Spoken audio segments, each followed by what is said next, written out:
Shalom mes frères et mes sœurs, je voudrais rendre grâce à Dieu pour son amour qui nous accompagne tout au long de cette semaine. Seigneur, nous te disons merci, nous voulons être reconnaissants mes frères et moi, nous voulons te dire merci de ce que ta protection nous couvre, tu veilles sur nous, tu nous gardes, Seigneur, sous tes ailes. Tu déploies tes anges afin d'assurer notre sécurité. Merci, Seigneur, pour la vie de chacun de nous. Merci pour la paix et la sécurité que tu maintiens à l'endroit où se trouve mon frère et ma sœur.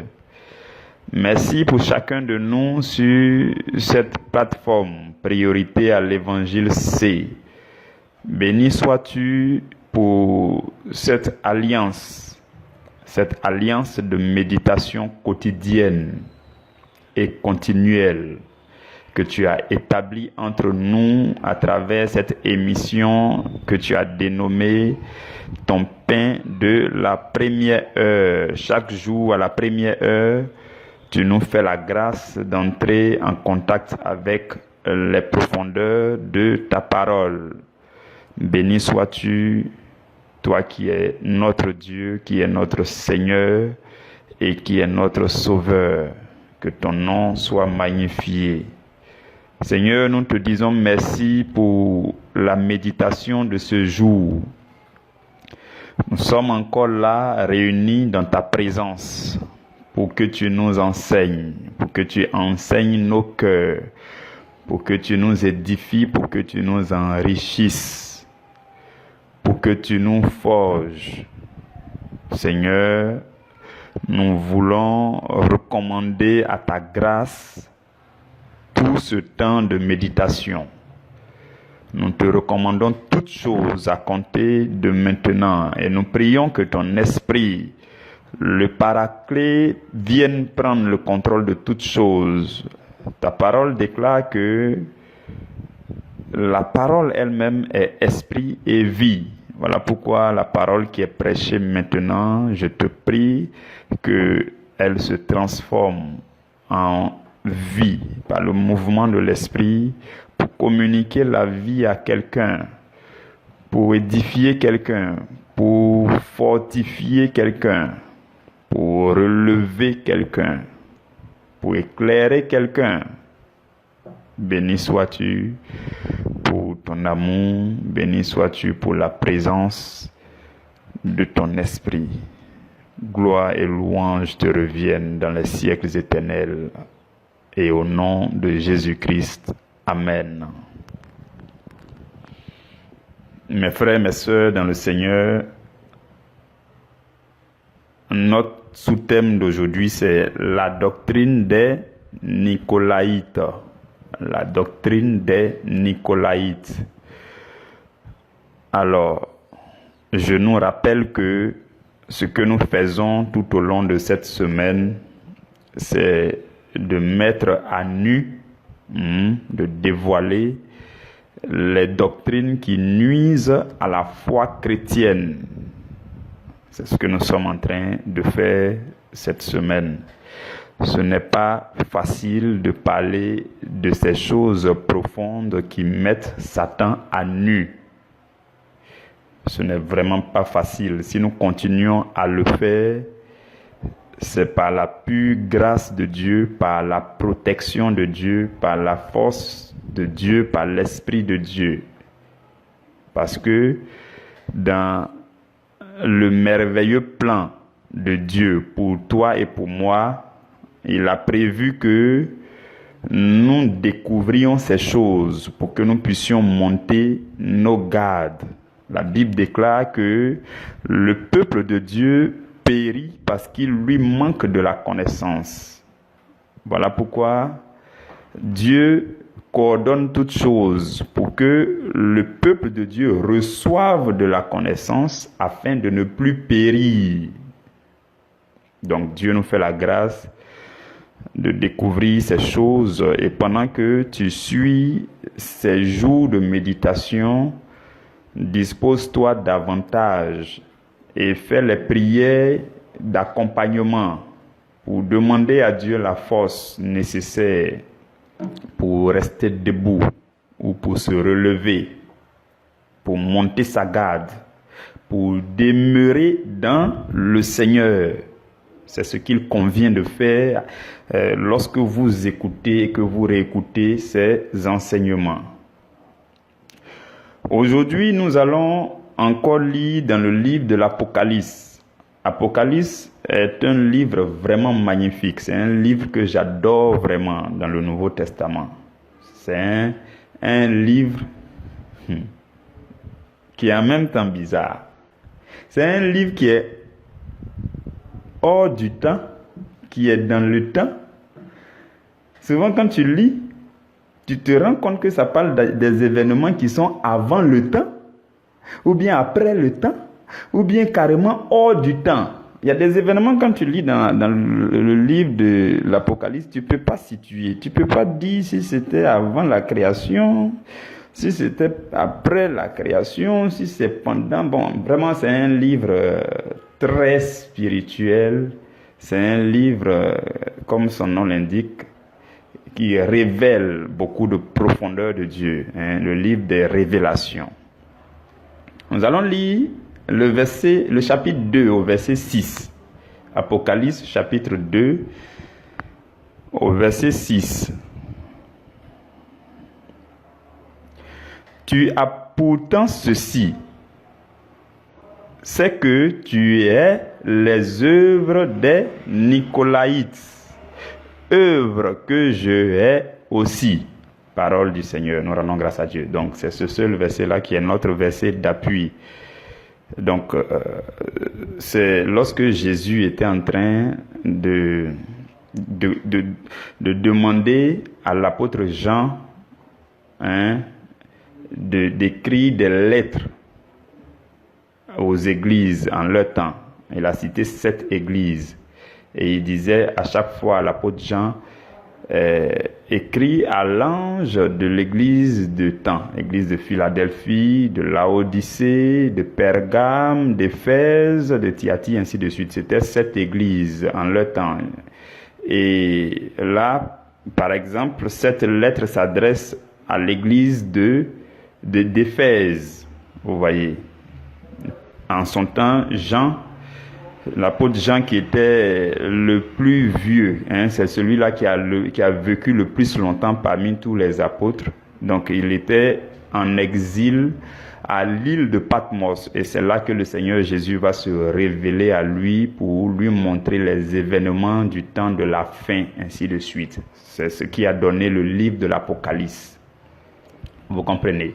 Donc Jésus dit à l'église d'Éphèse que lui, Jésus, il apprécie l'église d'Éphèse dans ce sens que l'église d'Éphèse détestait les œuvres qu'on appelle les œuvres des Nicolaïtes, et que Jésus lui-même, lui aussi, déteste les œuvres des Nicolaïtes. C'est ça. Quand vous lisez Actes des Apôtres au chapitre 6, verset 5, là-bas vous allez voir que les disciples, les apôtres ont dit au peuple, bon, on va créer un groupe, c'était les diacres d'ailleurs, les premiers diacres. En plus des apôtres, les Pierre, Jean et autres là, en plus d'eux, ils ont mis en place un groupe de 7 personnes qui devaient se charger des travaux. Parce que dans la première communauté, les gens envoyaient tout ce qui leur appartenait. Ils faisaient les offrandes, ils mettaient tout ensemble et puis ils le redistribuaient en fonction du besoin de chaque maison. Donc, En son temps, les 12 apôtres devaient prêcher l'évangile et en même temps, ils devaient servir à la table. À un moment donné, l'église devenait grande, les gens devenaient nombreux. Donc, Pierre a pris la parole pour dire, nous, on ne peut pas prêcher la parole et puis on va continuer à servir à table. Donc, choisissez parmi le peuple 7 personnes de qui l'on rend de bons témoignages et ceux-là, on va leur confier la tâche de servir à table, de partager, redistribuer les choses, tout ça. C'est là qu'ils ont élu Étienne, 7 personnes. Étienne, Philippe, Prochor, Nicanor, Timon, Parménas et le dernier, c'est Nicolas. Il était un prosélyte d'Antioche. Quand on dit prosélyte, c'est-à-dire quelqu'un qui n'était pas dans le judaïsme, mais qui s'est converti au judaïsme et qui par la suite a découvert aussi le christianisme. Donc, ce qui se passe, c'est que quand on entend dans le livre d'Apocalypse les Nicolaïtes, c'est un premier père de l'Église, dans le 2e siècle, les pères comme Irénée ou encore Tertullien. Ces pères de l'Église-là disent que quand l'Apocalypse, le livre de l'Apocalypse, le verset que nous venons de lire là, quand ça parle des Nicolaïtes, ça fait référence au Nicolas qui était l'un des 7 diacres dans Actes des Apôtres chapitre 6 verset 5. Donc, les pères là disent que par la suite, ce Nicolas là, il a eu un groupe, tout ça, qui n'était pas trop bien, les gens, ils s'adonnaient à la débauche, ainsi de suite. Bon, ce n'est pas la Bible qui le dit, comme je l'ai dit, c'est un premier père de l'Église qui ont dit ça. Bon, nous en tout cas, comme c'est pas la Bible qui le dit, nous, ce qui nous intéresse, c'est que ce dont parle le livre de l'Apocalypse, c'est un groupe qu'on appelle les Nicolaïtes, même si on les appelait groupe Tartampion ou bien Lambda, ce n'est pas ça qui nous intéresse, mais c'est un groupe qui était rattaché, qui pratiquait en leur temps la même chose que Balaam avait enseigné avant. Vous comprenez? Hier, nous avons parlé de doctrine de Balaam. Balaam avait enseigné à Balak qu'il faut que les jeunes filles moabites et madianites partent séduire le peuple d'Israël pour les faire tomber dans le péché. C'est le seul moyen de les éloigner de leur Dieu. Parce que lui, Balaam, il ne peut pas les maudire. C'est ce qu'on a vu hier. Et il paraît que le Nicolas de Actes chapitre 6 là a mis en place un groupe.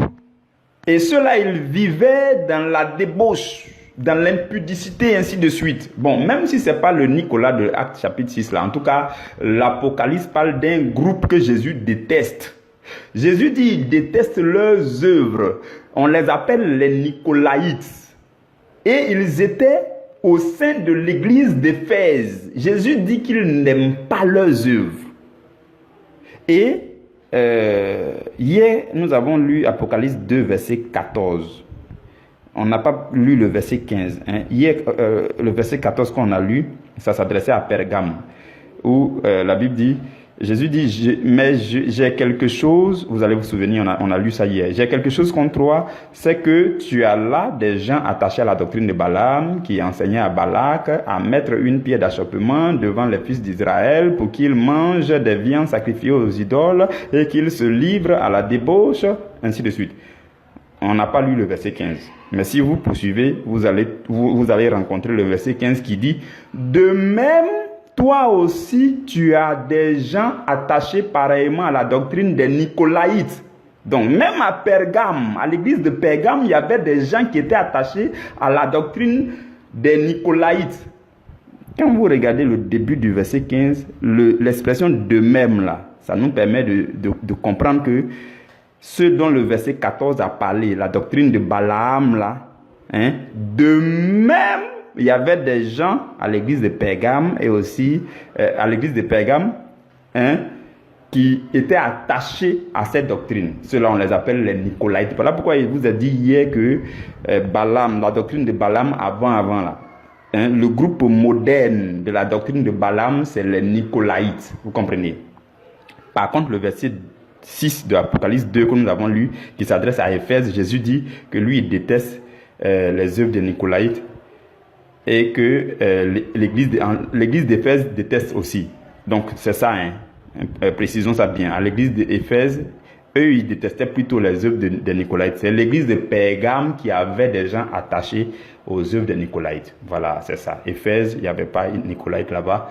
Pergame, il y avait Nicolaïte. Voilà. Donc l'expression de même là, au début du verset 15 d'Apocalypse 2 là, le de même là veut dire que c'est la même doctrine de Balaam qui a continué jusqu'à aujourd'hui, et c'est cette doctrine que pratique le groupe des Nicolaïtes. Donc la doctrine de Balaam est devenue la doctrine des Nicolaïtes. Et ils sont caractérisés par le fait qu'ils enseignent et ils pratiquent la débauche au sein du corps de Christ. Vous comprenez? Donc, la doctrine des Nicolaïtes, c'est un groupe de personnes qui se livrent à la débauche, à l'impudicité. Dans l'histoire de Balaam et de Balak, que nous avons vu hier, dans Nombre chapitre 25, si vous lisez le verset 1, vous allez voir que la Bible dit: le peuple d'Israël a commencé à se livrer à la débauche avec les filles de Moab.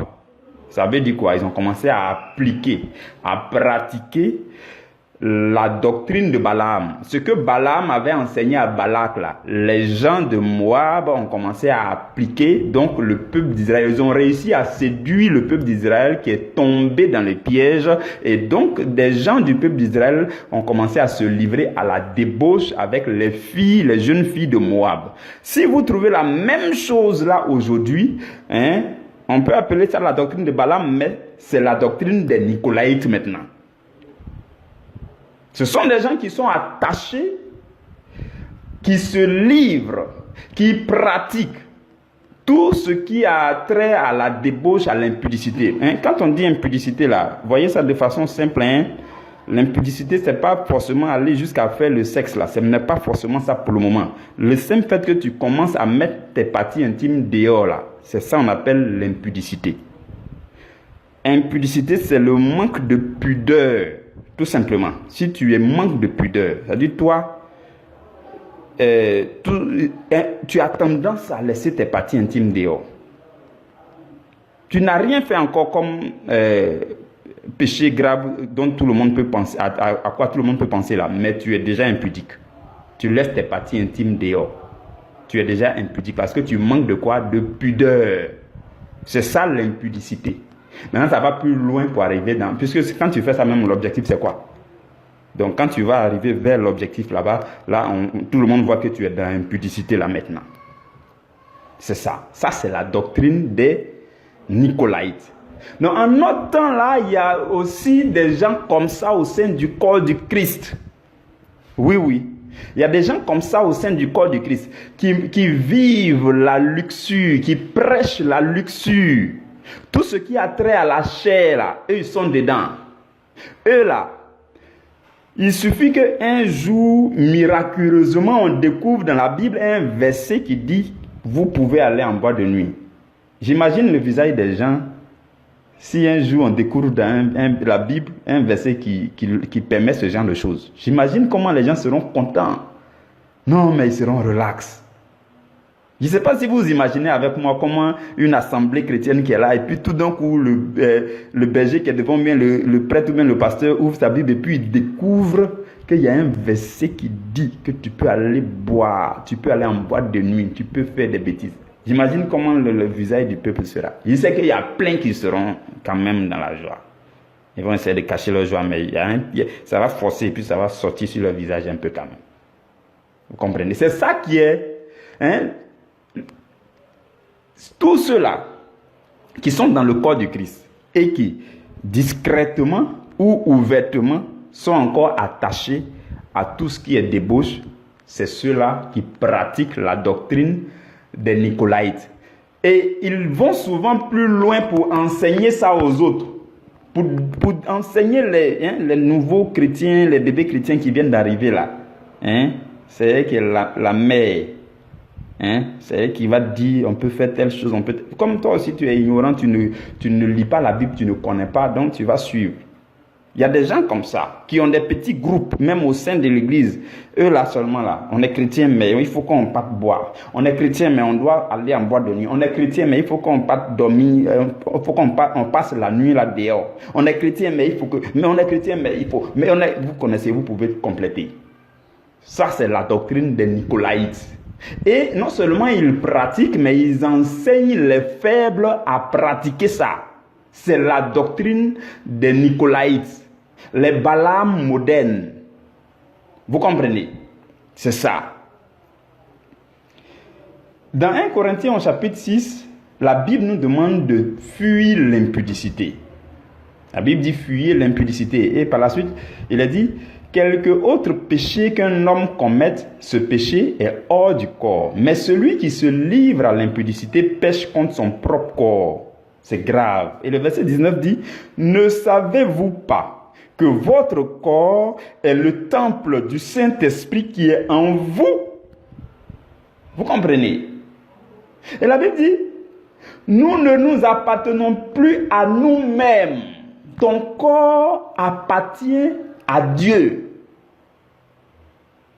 Parce que l'Esprit de Dieu a choisi ton corps comme sa demeure. Pour cela, tu ne t'appartiens plus à toi-même. Donc, ça, c'est des choses qu'on doit comprendre pour savoir utiliser notre corps comme il se doit. Bon, il y a des gens qui se lèvent. Aujourd'hui, tu as vu cheveux violets sur sa tête. Demain, c'est cheveux jaunes. Après-demain, c'est cheveux rouges. Bon, je ne sais pas si c'est forcément mauvais, mais je ne sais pas si tu veux que de loin on te voit ou bien c'est quoi l'objectif. Bon, je ne sais vraiment pas. Je ne sais vraiment pas c'est quoi l'objectif. Mais je sais que l'ennemi, il y a des démons qui se cachent dans les histoires de mèches. Si Dieu t'avait créé, si quand tu étais sorti devant de ta main là, si tu étais sorti avec cheveux orange là, tu allais te plaindre partout. Que Dieu ne t'aime pas. Comment tout le monde a cheveux noirs, toi pour toi là c'est orange. Non, Dieu n'est pas bon. Non, Dieu. Mais c'est toi-même là, tu dis maintenant que Dieu est mauvais parce qu'il t'a donné cheveux noirs. Tu vas aller faire son jaune, son rouge, son orange. Bon, en tout cas, je ne sais pas, mais quand je regarde, que je vois ces choses, ça me dérange un peu quand même. Ça dérange un peu l'esprit qui est en moi. Peut-être c'est moi qui suis en erreur, mais en tout cas, quand je regarde ça, la Bible dit c'est que tel que tu es, telle est ta parole, que tel que tu es, tel est... bon, c'est pas la Bible qui le dit, mais c'est de l'abondance du cœur, voilà, que la bouche parle. C'est de l'abondance du cœur aussi que quand la bouche parle pour aller acheter mèche là, que tu mènes sur ta tête. Donc, ce sont des choses qu'on doit modérer. Sinon, au moment où on va s'en rendre compte, il y a un démon qui s'est accaparé de nous. Il est assis dans les mèches là. Et puis maintenant, c'est lui qui te conduit un peu. Je ne dis pas forcément que mèche là, c'est péché. Hein, mais peut-être tu as abrité un démon sur ta tête. Et puis ça va maintenant te pousser petit à petit dans Nicolaïte là. Au moment où tu vas t'en rendre compte que tu es dans Nicolaïsme, on ne peut même plus t'arrêter. Parce que ce genre de cheveux là où quand on porte et puis ça passe, c'est propre là, on connaît. C'est pas à l'église. Vous comprenez? Donc, qu'est-ce qu'on a à faire? C'est d'être sobre, tout simplement. D'être sobre et d'être sobre. D'être vraiment sobre pour éviter la doctrine, pour éviter de plonger aveuglement dans la doctrine des Nicolaïtes. On doit être sobre. Tout simplement. Parce que l'impudicité ne commence pas du jour au lendemain. Tu commences par petit à petit. Un peu, tes jupes là commencent à diminuer de hauteur. Petit à petit. C'est petit à petit que ça va. C'est pas tout de suite. Ce n'est pas tout de suite. C'est pour ça qu'il faut faire attention. Ça ne commence pas brusquement. C'est petit à petit. Tu fais un peu et puis comme personne n'a parlé là, le mois prochain, tu diminues un peu. Ainsi de suite, ainsi de suite. Au moment où tu vas t'en rendre compte, l'ennemi t'a entraîné dans le nicolaïsme. Et toi maintenant, tu vas chercher à entraîner les autres. Vous comprenez? Faisons attention à ces choses. Faisons vraiment attention à ces choses. Mes frères et mes sœurs, faisons attention, quand on est chrétien, on doit être irréprochable et irrépréhensible pour que nous soyons des modèles. Si tu veux que les gens te ressemblent, là, moi je ne sais pas. Tu peux te regarder. Pendant que tu m'entends, tu peux te regarder. Est-ce que tu veux que les gens soient comme toi? Quand on dit chrétien là, tu veux qu'il y ait beaucoup d'autres chrétiens comme toi. Si tu es à l'aise et que tu penses que oui, c'est que vraiment on peut dire que tu es modèle. Mais si tu penses que tu as encore des petits défauts que tu cherches à cacher, ainsi de suite, ça veut dire que tu n'es pas encore devenu modèle.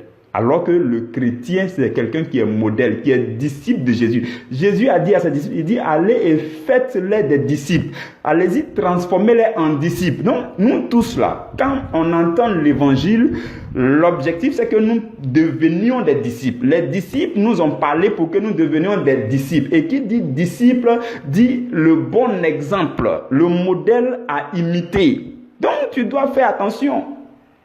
Tu dois vraiment faire attention. Observe un peu ta vie, tes manières de faire les choses. Est-ce qu'il n'y a pas un peu de nicolaïsme dedans? Bon, le mois dernier, je m'étais déjà attardé sur les choses trop charnelles. J'ai vraiment trop parlé de ça. Voilà pourquoi aujourd'hui, là, si vous avez remarqué, je ne vais pas trop entrer en profondeur des choses trop charnelles. Pour pas les gens penser que je viens ici pour parler de leur péché seulement. Non. Voilà. J'ai trop parlé de ça, je crois, durant 1 ou 2 semaines le mois dernier. Et je sais que vous avez compris. Et je sais que vous êtes très obéissants. Voilà pourquoi je ne vais pas revenir dessus comme si on parle à des gens qui ne sont pas obéissants. Non, il y en a même qui m'ont dit, mais Benjamin, je pense que quand même, depuis, il parle de ça, il pense qu'on n'a pas compris. Mais je sais que vous avez compris. Voilà pourquoi je n'insiste plus. Je n'insiste pas. Je vais plus insister dessus. Sinon, aujourd'hui, là, le thème d'aujourd'hui, là, même, permettait de parler même de comme j'ai parlé le mois dernier, là, vous vous souvenez bien. Le sous-thème d'aujourd'hui permettait de parler de ça. Mais je sais que vous êtes très obéissants, vous avez déjà compris ces choses. Et je veux vous dire que, quand vous serez en train d'être sobre, de vous ranger, de vous ranger dans la doctrine de Christ et d'éviter toutes les autres doctrines comme Balaam, Nicolaïte, doctrine des démons, doctrine ainsi de suite. Quand vous serez en train de vous ranger pour éviter ces choses, certains de ceux avec qui vous pratiquiez le péché avant là, ils vont vous calomnier, ils vont médire, ils vont vous lancer la pierre. Il y en a même qui vont dire, mais ça là, on connaît ça, tu es en train de faire ça aujourd'hui là, ça là, on sait que tu as revenu. C'est comme ça. Tes amis avec qui tu buvais là, il y en a qui vont venir dire, oh mais ça on connaît ça, affaire des chrétiens on connaît. Donc, attendez-vous à ça. Quand vous serez en train d'appliquer, de pratiquer ces enseignements, pour être de véritables chrétiens, attendez-vous à être critiqué, à être calomnié par les autres.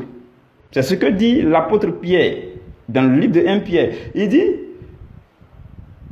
que les gens trouveront étrange, dans 1 Pierre 4, verset 4, il dit, les gens trouveront étrange que vous ne vous précipitiez plus avec eux dans les débordements de débauche. Et par la suite, ils vont vous calomnier.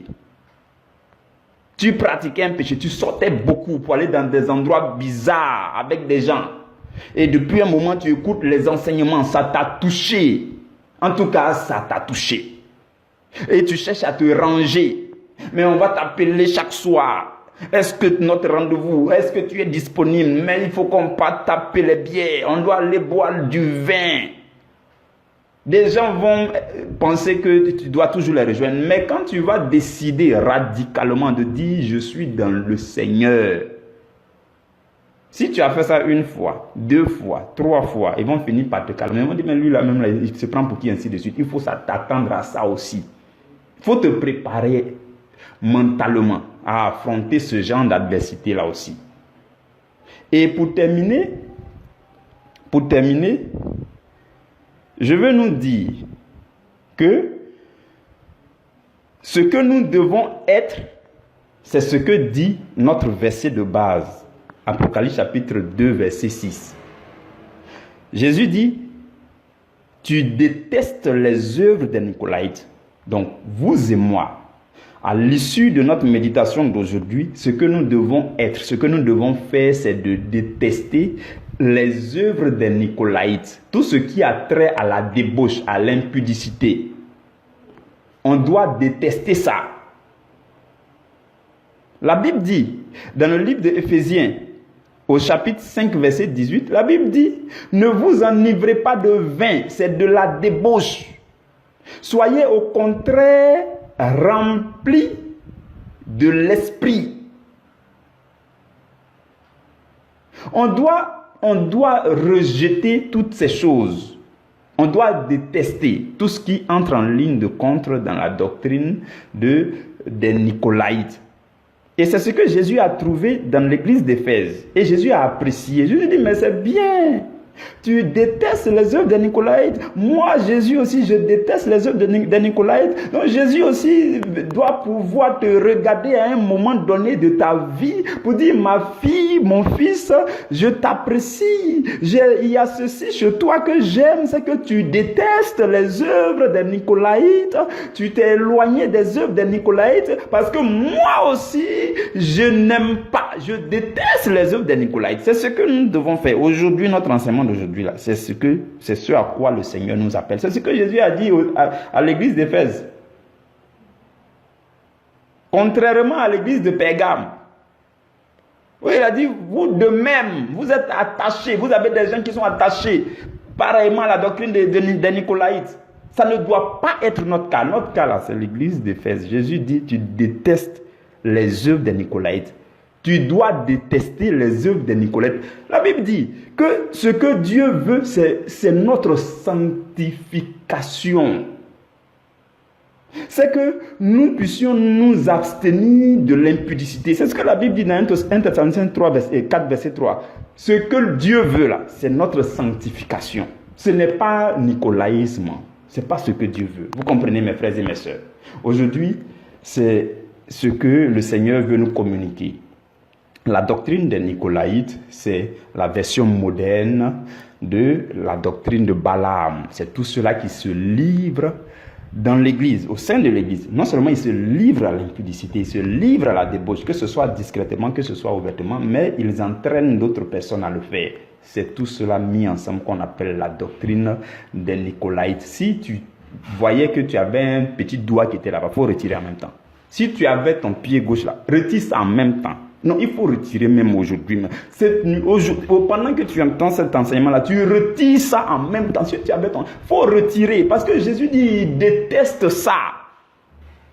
Et Dieu nous a appelés à la sanctification, à la pureté. Vous comprenez? Ce sont des choses qu'on doit appliquer. Et je rends grâce à Dieu pour notre temps de méditation de ce jour. Je bénis son nom pour ta vie. Je bénis son nom pour ta connexion avec le Seigneur. En plus des temps que nous passons ici, prenez du temps personnel avec Dieu, soit dans les prières d'adoration, soit même dans la méditation de votre Bible. Ça vous fera beaucoup de bien. Vous allez grandir spirituellement. Il faut qu'on grandisse. Tout grandit dans ce monde-là. Tout grandit. Une fois, il disait à mon épouse, je dis, mais le verbe grandir existe, mais le verbe petit n'existe pas. Parce qu'on n'a jamais vu le verbe petit. Ça veut dire que tout grandit. Tout grandit. Il n'y a rien qui pétisse. Rien ne pétille ici, dans ce monde-là. Voilà pourquoi vous et moi, on doit grandir. Grandir spirituellement aussi. Le chrétien que tu étais hier, spirituellement parlant, ne doit pas être le chrétien que tu es aujourd'hui. Tu dois avoir fait un pas. Tu dois avoir appris quelque chose de nouveau. Un petit plus doit s'ajouter à ta vie spirituelle chaque jour. C'est là qu'on dit tu as grandi. C'est là que tu vas faire l'honneur, la gloire de ton Père qui t'a engendré, qui t'a envoyé dans ce monde. Vous comprenez? Et l'exemple que je prends souvent, c'est que vous-même là, si Dieu vous fait la grâce d'avoir un enfant, l'enfant là est né. L'enfant là, depuis que l'enfant là est né, cela fait 1 an, 2 ans, 3 ans, l'enfant là est assis. L'enfant là ne marche pas, l'enfant là ne fait pas 4 pattes. Vous-même là, Ça va vous faire votre honte dans le quartier. Ne faisons pas la honte de Dieu. Tous les enfants sont appelés à grandir. Vous et moi, nous sommes appelés à grandir progressivement dans le Seigneur. Vous comprenez? On doit grandir. Voilà pourquoi je bénis vraiment le nom du Seigneur. Quand il a suscité cette plateforme-là, vraiment, au début, moi, je ne savais pas trop où ça veut partir.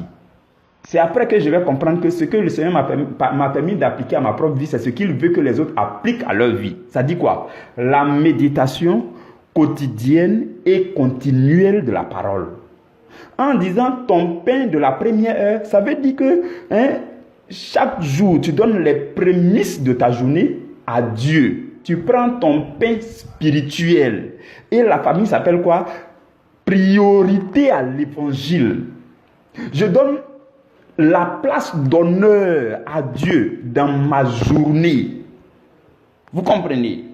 C'est ça qui vous permet de grandir. Vous-même physiquement là, c'est parce que vous mangez chaque jour que vous êtes en pleine forme. Manger physique là, vous mangez chaque jour. C'est ça qui fait que vous tenez debout. C'est vrai ou bien c'est faux?